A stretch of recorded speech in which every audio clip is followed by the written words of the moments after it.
Oi, gente, tudo bem com vocês? No vídeo de hoje eu vou fazer um vídeo sobre a série da Elise Matsunaga. Tá na Netflix. Eu assisti duas vezes. Da primeira vez eu assisti no celular, meio que jogando e assistindo. E da segunda eu assisti pra valer mesmo, assisti anotando e tal. É uma série documental, né? Uma série que a Netflix acompanhou a primeira saidinha da detenta, da Elise Matsunaga, da cadeia, sobre como foi conduzida a investigação também, e eu achei sensacional a forma que foi apresentado pela Netflix. Não foi uma coisa tendenciosa. Se você não assistiu esse documentário ainda, assista, recomendo. Para quem não se lembra do caso, ou era uma criança, enfim, não sei. A Elise Matsunaga é uma mulher que foi casada com o Marcos Matsunaga, um dos caras simplesmente mais ricos do país, dono da empresa Yoki, que é aquela pipoquinha que a gente costuma comer, né? Tem pipoca, tem vários outros produtos alimentícios, e eles estavam dentro de uma transação de venda da empresa quando o cara simplesmente sumiu, evaporou da face da terra. Ninguém sabia onde estava o cara. E nesse sumiço dele, as pessoas acharam que ele estava com, sei lá, com um amante, ou simplesmente tinha resolvido dar um tempo da vida. Nesse momento do sumiço do Marcos Matsunaga, ele já estava morto.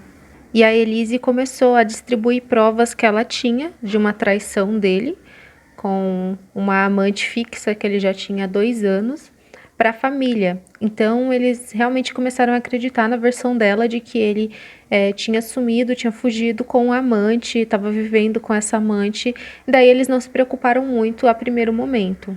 Depois começou a surgir a possibilidade dele ter sido sequestrado e, por fim, né, a verdade de que ele havia sido morto, e morto pela própria esposa, que estava divulgando pela família que ele havia saído com o amante, e eles compraram a ideia dela. Inclusive, Elisa chegou aí na casa dos pais do Marcos, da mãe do Marcos, mostrou para a mãe do Marcos provas de que ele havia traído ela, e ela foi acolhida. E no próprio documentário, a Elise fala que quando mostrou as provas para a mãe do Marcos, ela virou para ela e falou: eu não criei o meu filho para isso. Então ela foi muito acolhida nesse primeiro momento. E a Elise começou a fazer e-mails como se fosse ele digitando. Começou a trocar e-mails com pessoas da família e foi muito, gente, sério. Além de ter cometido o que ela fez, que foi matar o cara, ela ainda guardou o corpo em casa. Mas enfim, vamos por partes. Se você gosta desse tipo de vídeo, já deixa o like, se inscreve. Agora aqui no canal Glitter tem vídeo toda semana, ou sobre casos criminais, ou sobre questões relacionadas à saúde mental. Então deixa seu like e se inscreve, tá? E vamos pro vídeo. Vou falar um pouquinho sobre o que o documentário traz da história da Elise Matsunaga, que eu confesso para vocês que eu não sabia nada, nunca fui atrás de conhecer, e até na época que a mídia estava explorando bastante o assunto, que foi depois que ela já estava presa, né? Ela estava presa preventivamente. E aí ela estava em julgamento, eu não estava muito assim prestando atenção em jornais, em TV, na mídia, porque eu estava na faculdade. Então eu trabalhava durante o dia inteiro e à noite eu estava na faculdade, então assim, eu não acompanhei nada do que a mídia estava mostrando sobre a Ré, né, no caso, que ela estava em todos os jornais, era uma coisa que estava estampando direto. Eu ouvia muito falar sobre ela, mas eu não acompanhei de perto como telespectadora. O bom do seriado é o formato que eles utilizaram para não ficar cansativo. Então eles contaram bastante sobre a história da Elise, só que de formas que eles iam e voltavam, sabe? Ficou bem dinâmico, eu achei bem fácil de assistir e também é muito curtinho, se não me engano são 4 episódios, então foi super tranquilo para assistir, tanto que eu assisti 2 vezes e foi super de boa. Então ela nasceu no interior do Paraná. Ela viveu com os avós na infância, porque a mãe teve que trabalhar fora, enfim, e o pai não conviveu com ela, então ela foi morar com os avós. Aí depois ela foi viver com o padrasto e a mãe. Tem uma jornalista até que na época que estava fazendo investigação sobre o caso, tal, foi até a cidade lá e foi tentar falar com o padrasto dela, e ele se negou a dar muitas informações, a conversar sobre a Elise Matsunaga no caso, né, na época. E esse caso, ele é utilizado também no documentário para dar, assim, aquele embasamento no sofrimento da Elise, né, como foi a história dela e tal.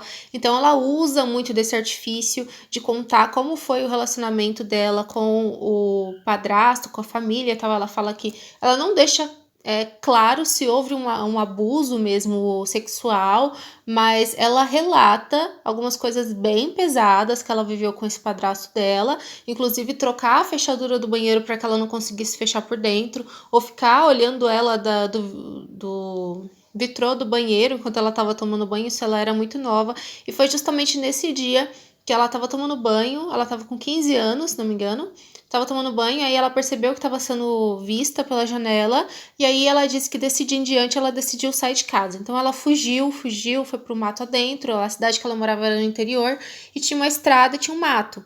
E aí ela foi correndo ali pela estrada, pelo mato, enfim, foi para lá, até que ela encontrou a casa de uma pessoa muito rica, e aí essa pessoa acolheu ela. Resumindo essa fuga dela, ela ficou 45 dias fora de casa devido ao padrasto dela ficar olhando ela pela janela. Ela disse que depois desse acontecimento, depois de 45 dias fora de casa, ela foi morar com uma tia dela, né? E se não me engano, essa tia é a mesma que aparece no documentário, junto com a avó dela. Acredito que sejam as mesmas pessoas ali que ela foi morar logo no meio da adolescência em diante para a vida adulta. Para mim, ela tem um tom de voz quando ela tá narrando que quase sempre é como se ela estivesse lendo um texto. E eu tava achando que ela estava lendo um texto quando ela estava falando e estavam com imagens sobrepostas.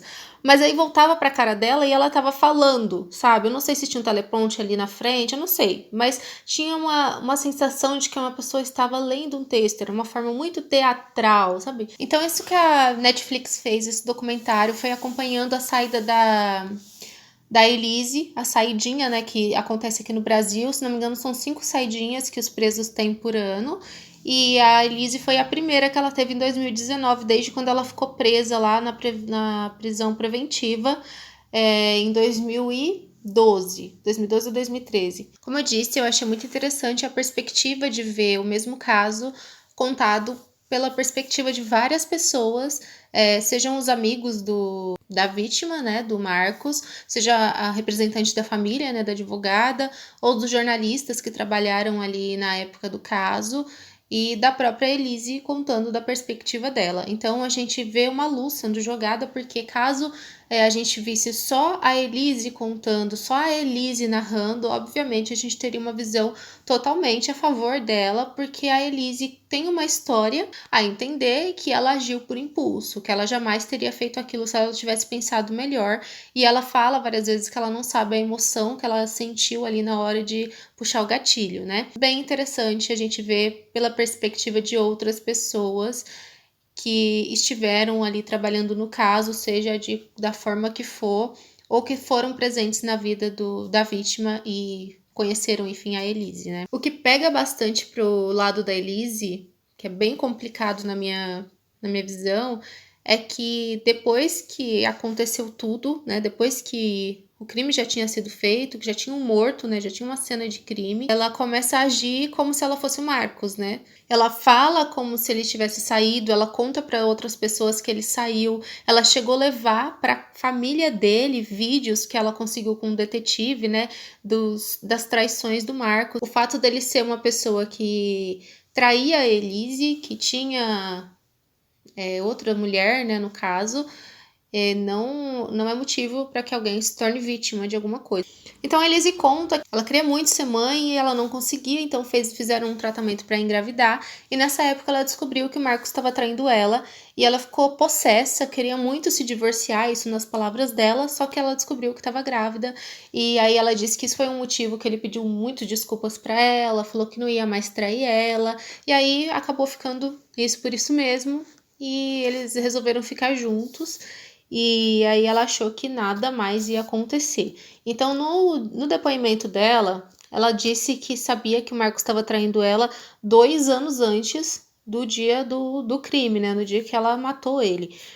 Então, isso estava acontecendo já desde a época que ela estava grávida e a menininha dela tinha 2 anos quando ela veio a matar o Marcos. Gente, é interessante salientar também que eu não sei, né? A Elise fez direito. Ela não sei se ela chegou a advogar, eu acho que não, ela só fez direito. Pode ser que isso tenha a ver com a forma que ela tem de se comunicar ali. Ela tenta ter um tom de voz neutro, uma coisa. A voz dela tem uma entonação muito boa mesmo. Só que às vezes ela passa essa sensação na maior parte das vezes, ela passa essa sensação de que ela tá lendo um texto, que não é ela ali falando, né?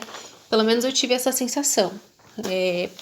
A Netflix foi a primeira a ter a Elise em um documentário falando sobre, então pode ser que ela não esteja acostumada com essa coisa de câmera, né? Mas a sensação que deu é de... não que ela tava desconfortável, não parecia. Não parecia que ela tava nada desconfortável. Se ela tava, ela não passou isso pra mim, pelo menos. Ela tava ali falando com um tom de voz muito tranquilo, muito de boa, pelo menos no momento que ela tava de fato sentada ali, né, pra falar. Um dos momentos que pra mim foi muito frase de efeito, parecia que eu tava vendo um filme, um seriado, em vez de um documentário real, foi quando a Elise saiu da cadeia, da penitenciária onde ela estava, na companhia da advogada, e as duas chegaram no apartamento onde estava a tia dela e a avó. E aí a primeira coisa que a Elise fala para a tia dela, que ela não vê há muito tempo, né, sai fora da prisão, é: obrigada por não desistir de mim quando eu já tinha desistido.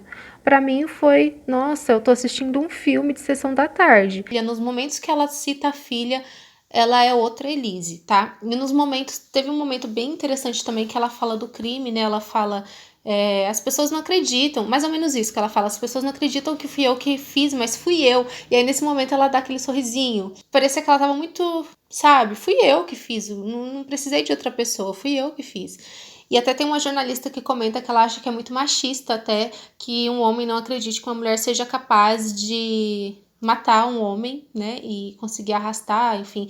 Tem a questão da adrenalina ali, matar uma pessoa deve ser uma coisa surreal, não sei o tipo de emoção que ela estava sentindo, o que impulsionou ela.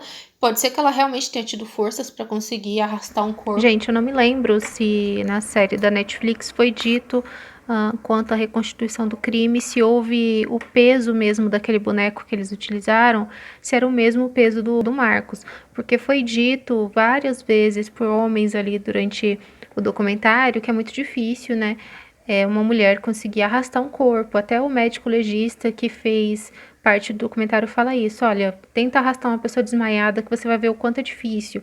Imagina uma pessoa morta. Só que na reconstituição, a Elise faz esse arrasto, né? Ela arrasta o boneco com um peso semelhante ao peso do Marcos. Acredito que seja o peso exatamente igual para que eles tenham bastante material, que o material seja bastante embasado, né? Que você tenha um material robusto que realmente faça sentido. E ela conseguiu arrastar, ela foi pausando em alguns momentos e ela foi arrastando ali aos poucos o corpo do boneco. Dizer que uma mulher não consegue fazer, você precisa provar que ela não consegue, né? A Elise disse que depois que a criança nasceu, deu 6 meses certinho que a criança tinha nascido e os problemas deles retornaram de novo, que ele começou a trair ela de novo, que teve todos os problemas, assim, de não ter atenção dele em casa, de parecer que ele não estava querendo ficar ali com ela, né, com a criança em casa, então parecia que eles estavam sempre brigando, sempre discutindo. E ela fala que o motivo das discussões normalmente era porque ela acusava ele de ter outra pessoa e ele negava. Então eles começavam a brigar normalmente por causa disso. E foi aí que ela decidiu contratar um detetive para conseguir obter provas de que ele estava traindo ela. E aí, né, em vez.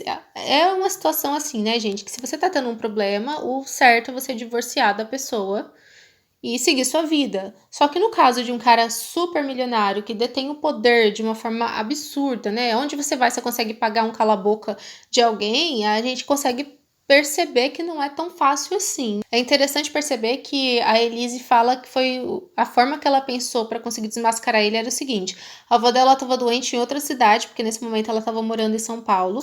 A avó dela estava doente, aí ela pensou: eu vou deixar o detetive seguindo ele, o Marcos, no caso, vou lá cuidar da minha avó, e aí ele vai achar que eu tô cuidando da minha avó, tô preocupada com ela, e aí ele vai relaxar. Aí o detetive vai conseguir, né, pegar as provas. E foi o que o detetive fez. Quando ela estava lá na cidade da avó dela, cuidando da avó dela, o detetive conseguiu obter as provas.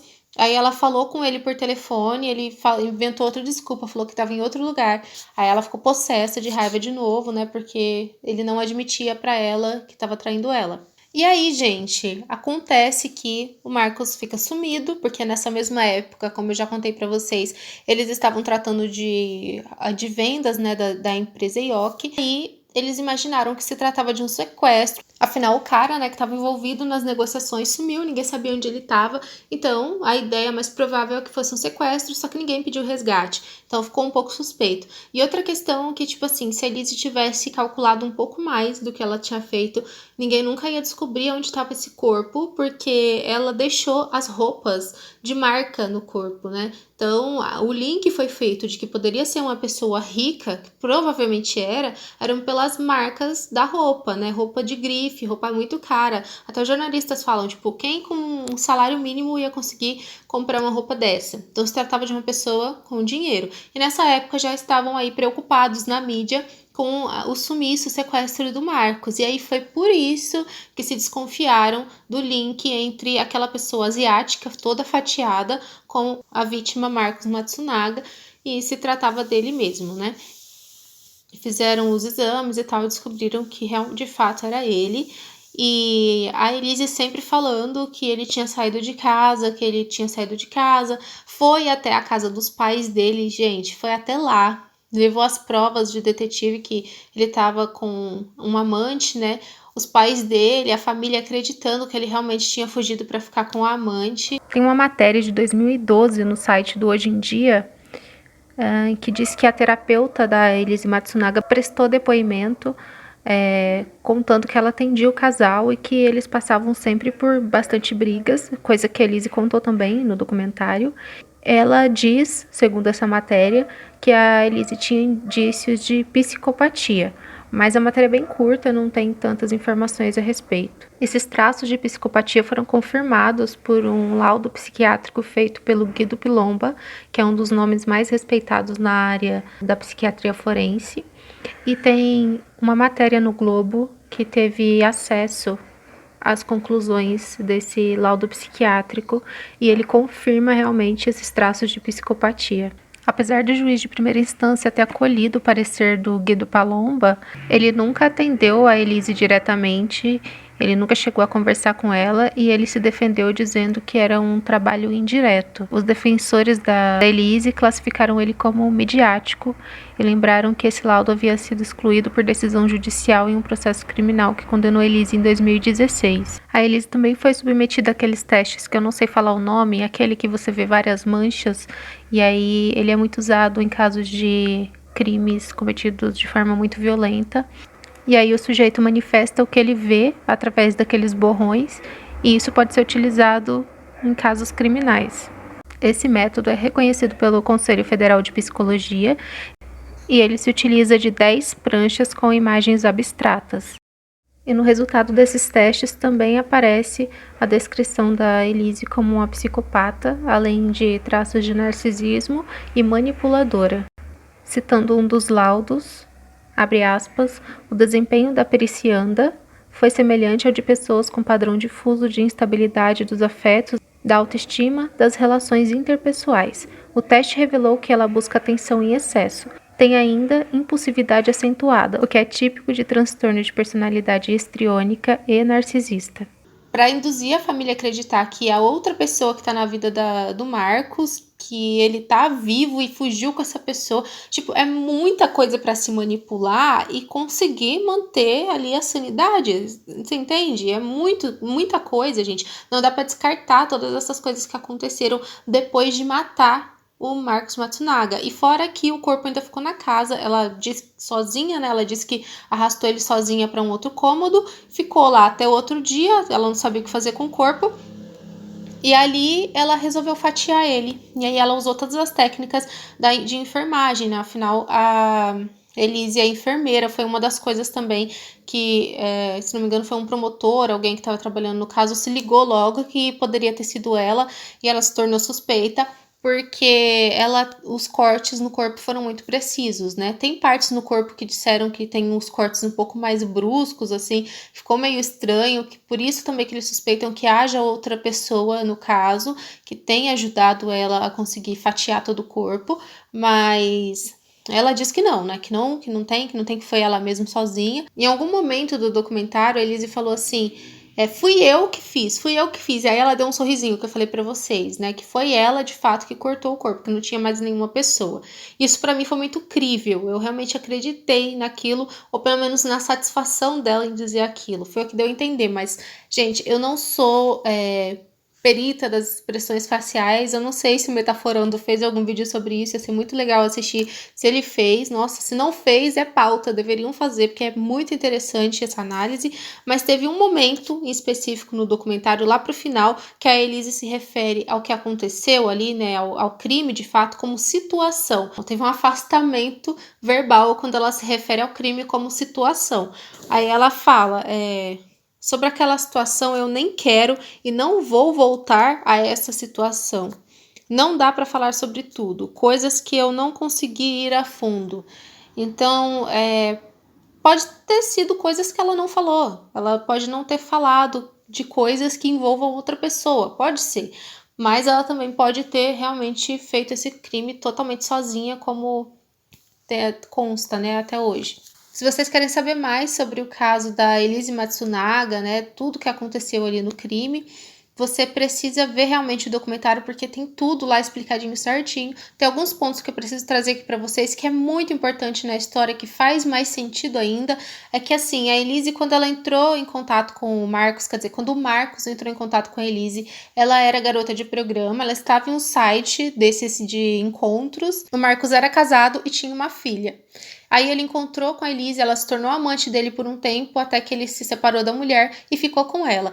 E depois o mesmo ciclo ia se repetir. Ele conheceu outra pessoa quando estava com a Elise, casado com ela, já tinha filho com ela. Ele conheceu outra menina, começou a sair com ela direto.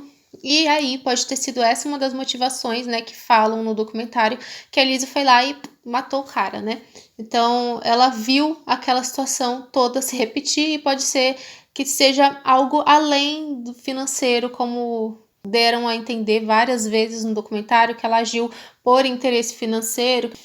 Sobre o divórcio, a Elise fala que o Marcos ameaçava internar ela em um hospital psiquiátrico. Vocês sabem que para dar uma entrada no hospital psiquiátrico não é uma coisa fácil, simples e uma coisa igual de novela, que alguém vai lá e fala, não, ela tá louca, interna, e aí as pessoas que estão trabalhando lá são bobas e vão interna. Não é assim que acontece de fato em uma história de vida real, né, gente? Mas, de novo, nós estamos falando de um rico excêntrico. Eles eram um casal muito excêntrico, eles tinham um arsenal de armas em casa, tinham animais exóticos, empalhavam animais, sabe? Faziam um troféu com animais. Então, a gente está falando de uma pessoa com muito poder. Quando eu falo poder, é uma pessoa que pode comprar qualquer coisa, né? É importante falar aqui que, além da Elise falando isso, um amigo do Marcos ouviu da boca do Marcos falando que ele queria internar a Elise em um hospital psiquiátrico. Então, além dela, havia outra pessoa também que pode confirmar isso, que havia a possibilidade, de fato, dela perder aí a guarda e o valor, né, que ela pudesse receber por, sei lá, um hospital comprado, que o Marcos pudesse conseguir internar ela e ficar livre, né, ficar livre da Elise, que ao contrário de outra mulher, não aceitaria se separar ou ficar sendo traída ali recorrentemente.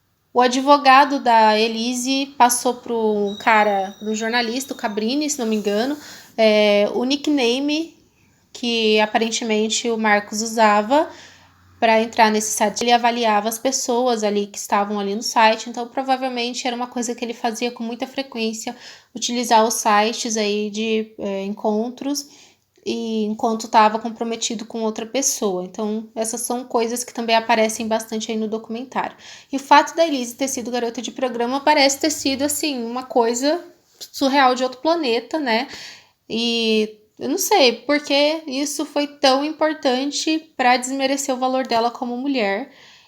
Até tem algumas falas que eles recortaram de reportagens da TV aberta, que foi para o documentário, e que falam como se ela fosse, assim, um monstro, porque ela era uma garota de programa antes. A forma que a Elise descreve como aconteceu o crime não bate com o laudo. Não bate. O laudo diz que para ela ter atirado da forma que a bala entrou, ela teria que estar muito perto e puxado o gatilho. Ela fala que ela estava a 2 metros de distância e ela apertou o gatilho porque o Marcos estava indo para cima dela. O advogado da Elise fala que ele provou que o laudo estava errado com um especialista de outro que trabalha para outros países também.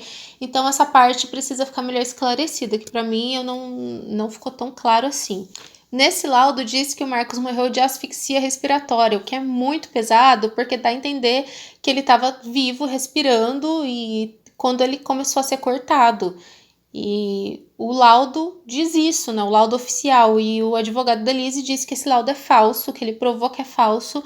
Então, nesse caso, ele teria morrido de morte cerebral. Gente, tem muita coisa mesmo, muitos detalhes. Eu recomendo muito que vocês assistam o documentário da Elise Matsunaga, se esse tipo de vídeo, se você gosta desse tipo de vídeo, então assista, porque vale muito a pena, tem muitos detalhes.